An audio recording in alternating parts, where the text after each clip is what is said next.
নমস্কার। খবরদার কথা নয়, রাজ্যের অনেক উন্নয়ন হয়েছে।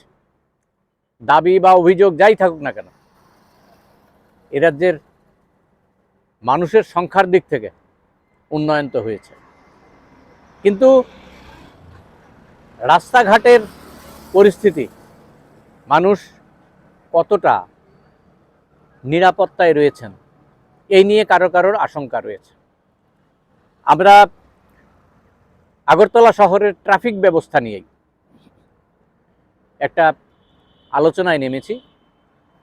আমাদের ইচ্ছে হচ্ছে যে আগরতলা শহরের ট্রাফিক ব্যবস্থার রয়েছে দেখেই হয়তো ত্রুটিও আছে, যদি না থাকতো তাহলে ত্রুটিও থাকতো না, ধরাও পড়তো না। এই সমস্যার সমাধানে কি কি করা দরকার, বা এই মুহূর্তে রাজ্যের অন্যান্য অংশের সঙ্গে আগরতলা শহরের মিলিয়ে দেখলে ভুল হবে, কারণ লোক সংখ্যার দিক থেকে প্রায় 10 লক্ষ ছুঁয়েছে আগরতলা শহর। 1870 সালের পুরসভার কথা যদি বলি, একটা পুরসভার মতো ছিল। এই রাজন্য আমলের সেই সভার কথা যদি আমরা ধরি, তাহলে তাদের ধারণা ছিল আগরতলা শহরের লোক সংখ্যা বেড়ে বড়জোর 10,000 মতো হবে। স্বাভাবিকভাবেই রাস্তাঘাটও বেড়েছে, কিন্তু নানা রকম সমস্যাও বেড়েছে, গাড়ির সংখ্যাও বেড়েছে। সব নিয়ে দীর্ঘ অভিজ্ঞতা সম্পন্ন এ রাজ্যের যে ট্রাফিক বিভাগ আরক্ষা দপ্তরের, সেখানে দীর্ঘ সময় কাজ করেছেন আপনাদের অত্যন্ত পরিচিত। যদিও আমরা জানি এই রাজ্যের ক্রিকেট মনস্ক শুধু নয়, এ রাজ্যের ক্রিকেটের সঙ্গে দীর্ঘযুক্ত এবং জাতীয় প্রতিযোগিতায় দাপিয়ে বেড়ানো রাজ্যের হয়ে রাজ্য দলের অধিনায়কত্বও করেছেন সৌরভ দাশগুপ্ত আমার পাশে রয়েছেন।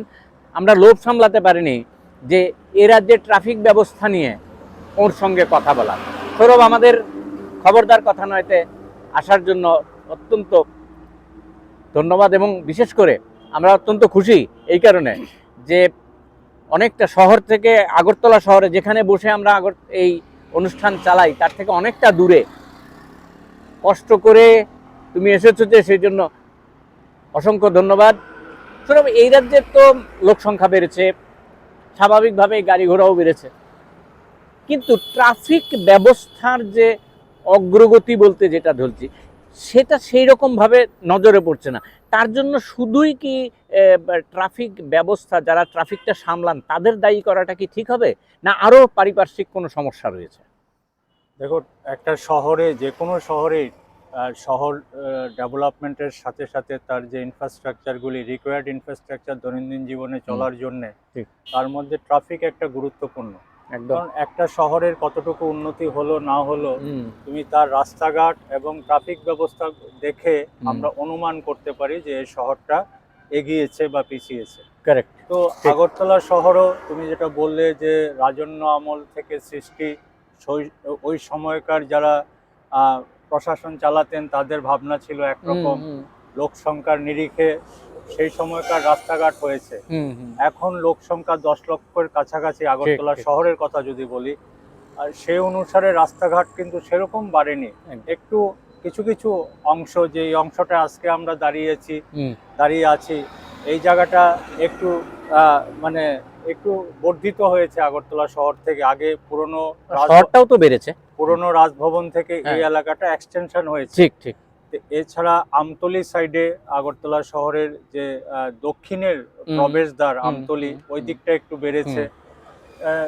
সেরকম কিছু কিছু জায়গায় বেড়েছে, কিন্তু যে অনুপাতে গাড়ি ঘোড়া বেড়েছে, প্রত্যেক ঘরেই 10 লক্ষ কাছাকাছি মানুষ, প্রত্যেক ঘরেই একটা করে অন্তত বাইক বা গাড়ি আছে, কোনো জায়গায় দুটো তিনটেও আছে। একদম ঠিক। সবগুলি রাস্তায় নামছে, রাস্তায় চলাফেরা করছে।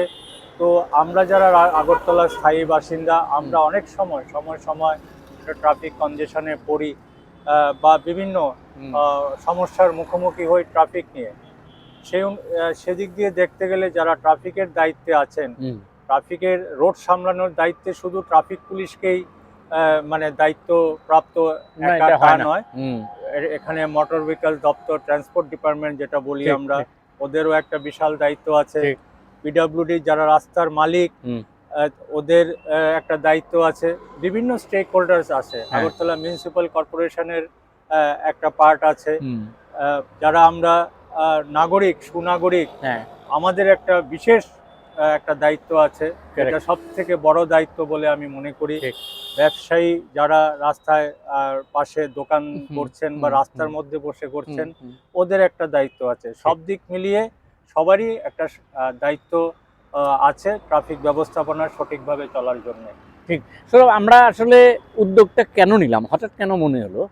হঠাৎ করে শুনলাম আগরতলা শহরের বেশ কিছু মাঠ ট্রাফিক কন্ট্রোলের জন্য বা কার পার্কিং এর জন্য নেওয়া হবে। এর ভেতর নেতাজি সুভাষ বিদ্যানিকেতনের মাঠটাও ছিল, শুনলাম। আমরা কথাবার্তা বলেছি, আলোচনাও এনেছি অনেক জায়গায়। পরবর্তী সময়ে পুরো পুরসভা সেটার থেকে নিজেদের হাত গুটিয়ে নিয়েছেন, বলছেন যে নেব না। এখন কথা হচ্ছে, আগরতলা শহরে এই কার পার্কিং এর কি বড় সমস্যা রয়েছে? তোমার অভিজ্ঞতা কি বলে? দেখো, কার পার্কিং এর সমস্যা তো আছেই, হুম, কিন্তু সমস্যাগুলি কেন হচ্ছে সেগুলি দেখতে হবে। হুম, আগরতলা ছোট একটা শহর। হুম, শহরের মধ্যে আমি যতটুকু জানি 46টা কার পার্কিং দেওয়া আছে, ঠিক। নোটিফাইড কার পার্কিং, হুম, গভর্নমেন্ট থেকে নোটিফাইড করা। হুম, কিন্তু আমরা আমাদের অ্যাওয়ারনেসের অভাবে আমরা জানি না কোন রাস্তায় কোথায় পার্কিং করতে হবে। একদম। সেটা হচ্ছে একটা দিক। আরেকটা দিক হচ্ছে তুমি পার্কিং করতে গেলে যে তোমার জন্য স্পেস নেই, কেন স্পেস নেই সেটা দেখতে হবে। হুম, পার্কিং মানে হচ্ছে রাস্তায় চলাফেরার জন্য তুমি কোনো প্রয়োজনে 1 ঘন্টা, 2 ঘন্টা, 3 ঘন্টার জন্য হয়তো একটা কাজে বা কোনো অফিসে গেলে, রাস্তার সাইডের অফিস রাইট। বা শপিং কমপ্লেক্সে গেলে শপিং করবে, বা হুম, একটা সিনেমায় দেখলে হুম, তুমি একটা গাড়িটা রাখবে, রেখে তারপর সেরে আবার গাড়িটা নিয়ে চলে যাবে। মানে একদম। একটা টেম্পোরারি পিরিয়ডের জন্য তুমি পার্কিং করছো, হুম, সেটা হচ্ছে পার্কিং। হুম, কিন্তু দেখা যাচ্ছে আগরতলা শহরের খুব ইম্পর্টেন্ট রোডগুলিতে গাড়ির যারা ওনার আছে, হুম, শহরের বাসিন্দা যারা, হুম, হুম, তারা এটা পার্মানেন্টলি গ্যারেজ বানিয়ে ফেলছে। পার্কিং জায়গা, পার্কিং বোর্ড হয়তো দেওয়া আছে এখানে, পার্কিং জোন, হুম, সেখানে ওই ওই সুযোগটা ওনারা নিচ্ছেন, যেটা নেওয়া উচিত নয়। এটা ঠিক। বেআইনি, হুম, এটা নেওয়া উচিত নয়। কারণ সবাইকে অসুবিধা ভোগ করতে হবে, ঠিক একদম। ঠিক না? হুম, তাই আমাদের সবার সচেতন হতে হবে। হুম, সচেতনতা বেশি করে আমাদের মধ্যে আসতে হবে।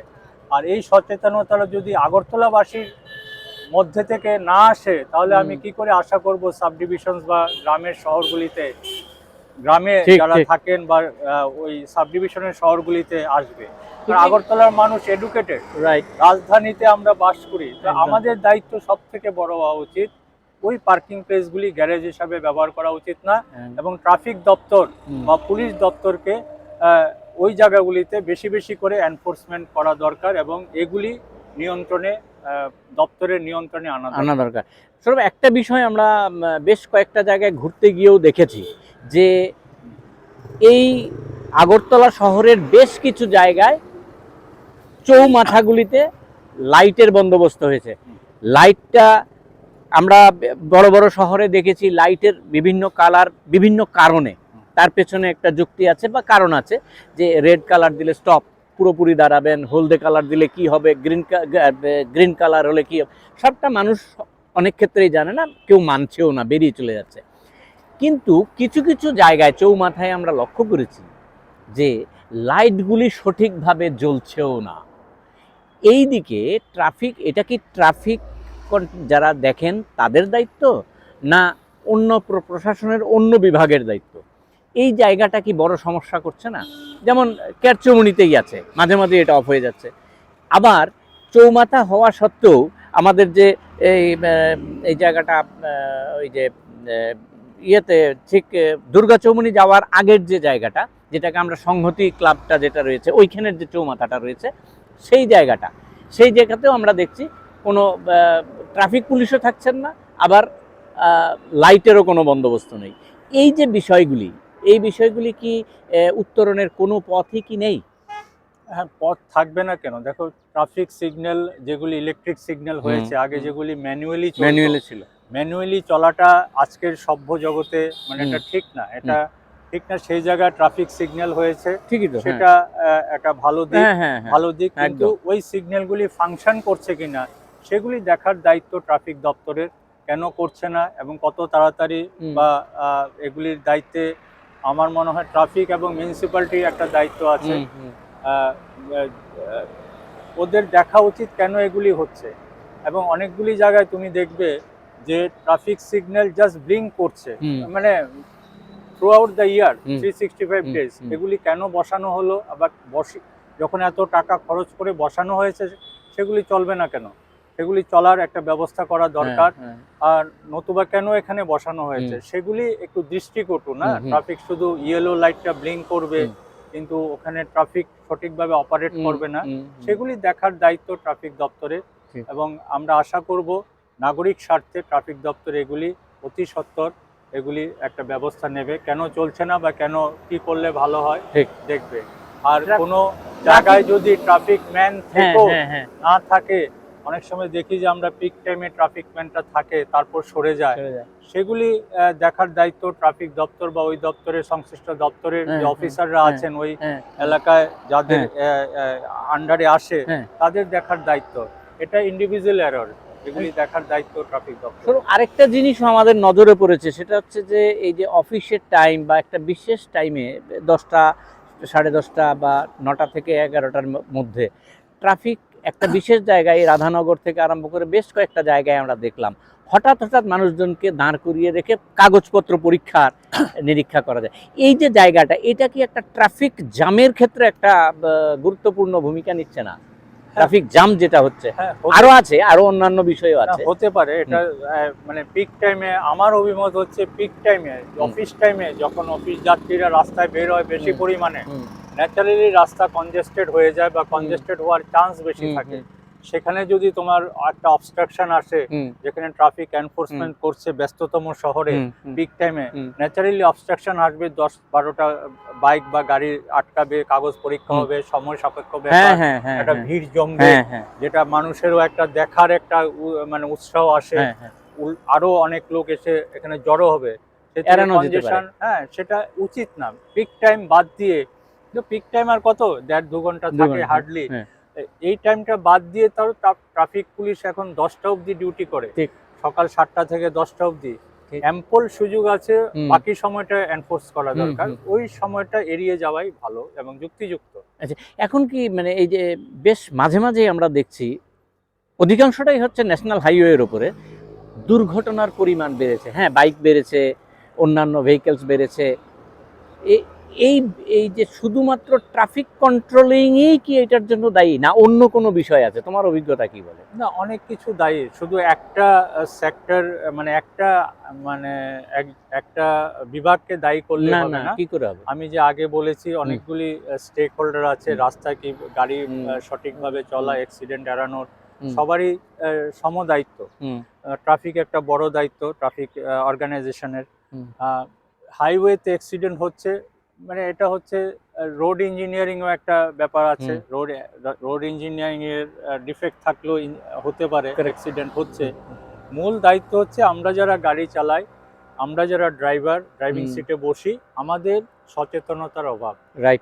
তুমি যদি বলো 10টা ড্রাইভার বা 100টা ড্রাইভারকে তুমি যদি দাঁড়িয়ে প্রশ্ন করো যে আগরতলা শহর বা ন্যাশনাল হাইওয়েতে স্পিড লিমিট কত, সরকার নির্ধারিত, ত্রিপুরা সরকার হুম, নির্ধারিত স্পিড লিমিট কত, আমার মনে হয় এক থেকে দুজন যদি বড় জোর বলতে পারবে, আদারওয়াইজ কেউ পারবে না। পারবে না, ঠিক। ইভেন আমি বলবো যে ট্রাফিক অর্গানাইজেশনে যারা চাকরি করছে ওদেরও সবাই এই ব্যাপারটা জানেন কিনা আমি সন্দিহান।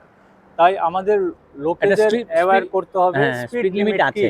স্পিড লিমিট কি, এখানে যেহেতু সুযোগ এসছে, আমি বলতে পারি ক্যামেরার সামনে যে আপনারা শুনবেন অনুগ্রহ করে। সরকার অনেক আগে হ্যাঁ 2008 সালেই একটা নোটিফিকেশন বের করেছে ট্রান্সপোর্ট ডিপার্টমেন্ট থেকে। হ্যাঁ, সেখানে ন্যাশনাল হাইওয়েতে light motor vehicle maximum speed limit হচ্ছে 50 কিলোমিটার প্রতি ঘন্টায়, আচ্ছা, কেএমপিএইচ হুম, পার আওয়ার।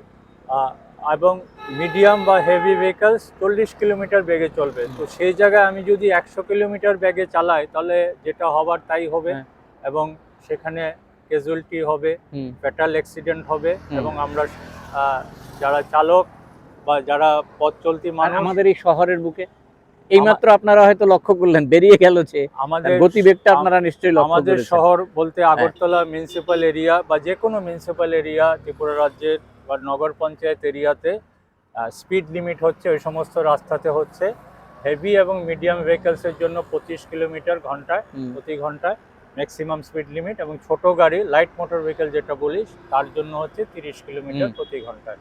তো এবার চিন্তা করো আগরতলা শহরে কি 30 কিলোমিটার বেগে গাড়ি ঘোড়া চলে? না না চলে না। তো এই রাস্তাটাতেই অনেক গাড়ি অনেক জোরে চলে। তো সেগুলি সচেতনতা আসতে হবে। পুলিশ দিয়ে এখন ত্রিপুরা রাজ্যে প্রায় 40 লক্ষ লোক, সবার পেছনে পুলিশ থাকবে বা ট্রাফিক পুলিশ, কিভাবে সম্ভব? এটা কোনো সরকারের পক্ষে সম্ভব নয়। তাই আমাদের সচেতনতা আসতে হবে, আমরা কি করে নিজের জীবন ও অন্যের জীবন মানে বাঁচাতে পারবো। একদম ঠিকই তো, ঠিকই তো, সচেতনতা আসতে হবে। ঠিকই তো। সৌরভ, একটা বিষয় আমরা লক্ষ্য করছি যে আমাদের ফুটপাত আছে, কিন্তু ফুটপাত বেআইনিভাবে, স্পষ্ট করেই বলে বেআইনিভাবে বেদখল হয়ে যাচ্ছে। এই যে ট্রাফিক জ্যাম এবং বিভিন্ন রকম অনৈতিক কাজগুলি যেটা ফুটপাত দিয়ে করলে পরে অনেক সুবিধা হয়ে যায়, কোনো দোকানদার দখল করে রেখেছেন নিজের একটা বড় দোকান থাকা সত্ত্বেও, এই বিষয়গুলি কি আমাদের এখানকার ট্রাফিক সমস্যার ক্ষেত্রে বড় ভূমিকা নিচ্ছে বলে মনে করো? একদম একদম। যেখানে আমাদের শহরের মূল কেন্দ্র হরিগঙ্গা বসাক রোড বলো, সেন্ট্রাল রোড বলো, সিআর রোড বলো, যেগুলিতে কনজেশন আমরা ফিল করি, যেখানে দৈনন্দিন জীবনের জন্য আমরা সবসময় ওই সমস্ত অঞ্চলে ঘোরাফেরা করি প্রয়োজনের স্বার্থে, সেই সমস্ত জায়গায় ফুটপাত আছে তুমি দেখবে। হ্যাঁ, ঠিক আছে, ফুটপাতগুলি হয়তো সেরকম আধুনিক ফুটপাত নয়, কিছুটা হলেও আছে যেগুলি দিয়ে আমরা পেডেস্ট্রিয়ান হিসেবে চলাচল করতে পারি। এই জায়গাটায় দেখো ফুটপাত আছে, এই যে লিচু বাগানে ফুটপাত, তুমি না হলে তো ফুটপাতটা যদি না থাকতো তুমি রাস্তায় হাঁটতে, সেখানে তোমার অ্যাক্সিডেন্টের চান্স আরো বেড়ে যেত। আমরা এই অনুষ্ঠানও হয়তো করতে পারতাম, ক্যাজুয়ালিটির চান্স বেশি থাকতো না। একদম একদম। ফুটপাতটা থাকলে মানুষের জন্য নিরাপদ না, কিন্তু সেটা কি হচ্ছে, দুঃখের ব্যাপার, ব্যবসায়ীরা ঘরেও ব্যবসা করছে, বাইরেও ব্যবসা করছে। সেগুলি হটানো দরকার। সেগুলি যৌথভাবে ট্রাফিক দপ্তর, মিউনিসিপ্যালিটি, ট্রান্সপোর্ট দপ্তর সবাই মিলে এটা হটানো দরকার। বেআইনি তো বেআইনি, সেখানে আবার কেন মানে সেটাকে আবার কেন বৈধতা পাবে রাস্তায় ব্যবসা করার? ঠিক, একদম কেন বৈধতা পাবে? শকুন্তলা রোড দেখো তুমি, ফুলের ব্যবসা রাস্তায় এসে ব্যবসা করছে, সেগুলি হওয়া উচিত নয়, সেগুলি হওয়া উচিত নয়। এখন মানে আমরা একদম শেষ সময়ে চলে এলাম। আমাদের যে বিষয়টা খুব জানতেও ইচ্ছে করছে যে এই মানে বিভিন্ন জায়গায় দেখছি কোনো ট্রেন মানে ছোটোখাটো ট্রান্সপোর্ট কোম্পানি যারা খুলেছে তারাও রাস্তা দখল করে রেখেছে, ফুটপাত দখল করে রেখেছে, ড্রেনের ওপরে কভার ড্রেন হয়েছে, সে কভার ড্রেনটা দখলে চলে গেল অন্যদের। এই জায়গাটার তো একটা বিষয় রয়েছে। এটা কি শুধুমাত্র আইন করে বা কিছু করে কি সম্ভব হবে, না সচেতনতারও দরকার? এই বিষয়ে একজন মানে প্রাক্তন এই কর্মী হিসেবে, বিশেষ করে ডিএসপি ট্রাফিক পুলিশের হিসেবে দায়িত্বভার সর্বশেষ যে পালন করে এসেছো, সেই অভিজ্ঞতা থেকে তুমি কি মনে করো যে এটা শুধুমাত্র আইন করে কি করা সম্ভব? আইন দেখো, ভারতবর্ষে আইন অনেক আছে, 1000টা ল আছে, তার অনেক সেকশনস আছে। তো আইন দিয়ে সব সমস্যার সমাধান হবে না। সচেতনতা হচ্ছে মূল ইম্পর্টেন্ট। আমাদের সবাই সচেতন হতে হবে। আমরা যদি আগরতলাকে ভালোবাসি, ত্রিপুরা রাজ্যকে ভালোবাসি, আমাদের এই শহরে থাকতে হবে টিল মাই ডেথ। আমাদের ভবিষ্যৎ প্রজন্মের জন্য কিছু করে দিতে হবে, তাই সচেতন হতে হবে এবং সেটা রক্ষা করতে হবে। রাস্তায় যখন আমি ড্রাইভিং সিটে থাকবো, ড্রাইভারের সিটে থাকবো, রক্ষা করতে হবে। আমার ইন্টেনশন থাকবে আমি নিজেও ভালোভাবে যাব এবং অন্যকেও যাওয়ার জন্য আমি সুযোগ করে দেব। ঠিক ঠিক। শুধু আমি চলে গেলাম, আমি আগে চলে গেলাম, তা ভাবলে হবে না। আমাকে সবাইকে নিয়ে চলতে হবে রাস্তায়, কারণ রাস্তাটা সবার, সব সমষ্টিগত ব্যাপার। সেখানে যাতে অ্যাক্সিডেন্ট না হয় সব লক্ষ্য রাখতে হবে। সবাইকে সম্মান দিতে হবে। সবাইকে সম্মান দিলেই তবে এই আগরতলা শহরের ট্রাফিক ব্যবস্থাপনা আরও ভালো হবে এবং যেই অবস্ট্যাকলসগুলি আছে সেগুলি তাড়াতাড়ি রিমুভ করতে পারলে আরো ভালো হবে। যেরকম ফুটপাত দখল করে আছে, পার্কিং প্লেস দখল করে আছে, বেআইনিভাবে পার্কিং প্লেসে বেআইনি পার্কিং হচ্ছে, সেগুলি হটানো দরকার। আরেকটা ইম্পর্টেন্ট ব্যাপার আমি বলবো, যারা অ্যাক্সিডেন্টটা যে হয় ড্রাইভারের মাধ্যমে হয়, মেইনলি ড্রাইভাররাই সাফারার। হয়তো নিজের ভুলে বা অন্যের ভুলে ওই সাফার করছে, ওর এগেনস্টেই কেস হচ্ছে, পুলিশ কেস যখন একটা অ্যাক্সিডেন্ট হয়। আমি সেই জায়গায় বলবো মোটর ভেহিক্যাল দপ্তর যারা লাইসেন্সটা ইস্যু করে সঠিকভাবে আরও যত্ন সহকারে লাইসেন্স দেওয়ার আমি বলবো ওরা প্রক্রিয়াটা। যাতে আরও যত্নশীল হন। কারণ দেখা যাচ্ছে যে অনেক ড্রাইভার মানে লাইসেন্স পেয়ে গেলেই তো ড্রাইভার হয়ে গেলাম, প্র্যাকটিক্যালি ও ড্রাইভিং করতেই জানে না, কিন্তু লাইসেন্স ওর হাতে এসে গেছে। এটা কি করে হয়? এটা কি করে? সেই জায়গাগুলিতে আরও যত্ন নেওয়া দরকার। কি করে, কেন এগুলি হচ্ছে, এগুলি দেখা দরকার। যদি ড্রাইভিং লাইসেন্সটা সঠিক মানে শিক্ষিত ড্রাইভারের হাতে না পড়ে, শিক্ষিত বলতে ইন দ্য সেন্স আমি ড্রাইভিংয়ে শিক্ষিত বলছি। তুমি যদি ড্রাইভিং না জানো, এবার লাইসেন্স নিয়ে বেরিয়ে পড়লে, একটা চান্স নিলে রাস্তা চালানোর, সেক্ষেত্রে অ্যাক্সিডেন্ট হতেই পারে। সেই জায়গাটা একটু ভালোভাবে দেখা দরকার। সৌরভের সঙ্গে অনেকক্ষণ কথা বললাম। অনুষ্ঠান শেষ করার আগে সৌরভও যেটা বলল, সচেতনতা দরকার। আপনি নিজে বাঁচুন, অন্যকে বাঁচান। অর্থাৎ গাড়িটা নিয়ে যখন আপনি চলবেন বা যে কোনো ভেহিকেলস নিয়ে যখন চলবেন, তখন আপনি নিজের কমফোর্ট যেমন দেখবেন, তেমনি তার পাশের যিনি গাড়িটা চালিয়ে যাচ্ছেন তার কমফোর্টটাও আপনি দেখবেন। তাহলে দুজনে মিলে যদি এই কমফোর্ট বিষয়টাকে মাথায় রাখেন, তাহলে নিশ্চিতভাবেই এই দুর্ঘটনা কমতে পারে। আমরা অনুষ্ঠান শেষ করার আগে আমরা বলবো যে এ রাজ্যের আমরা যে জায়গায় দাঁড়িয়ে, এই এক্কা পার্কের এই জায়গাটায় যে আমরা দাঁড়িয়ে রয়েছি, এই জায়গাটাতে আপনারা কিছুক্ষণের মধ্যেই দেখলেন যে গাড়ির গতি, মোটর বাইকের গতি কি পরিমাণে বেরিয়ে গেল। আমরা এটা উদাহরণ হিসেবে আপনাদের সামনে রাখলাম, প্রামাণ্য দলিল বলতে চাইছি না, উদাহরণ হিসেবে রাখলাম। আমরা আশা করছি যে আমাদের এই অনুষ্ঠানের মাধ্যমে মানুষ সচেতন হবেন এবং নিজেদের সেফটি বা নিজেদের যে দুর্ঘটনা থেকে নিজেকে সরিয়ে রাখা বা বাঁচিয়ে রাখার সচেষ্ট হবেন এবং অন্যজনকেও সাহায্য করবেন। আজকে এইটুকুই থাক। সবাই ভালো থাকবেন, সুস্থ থাকবেন। সকলকে নমস্কার।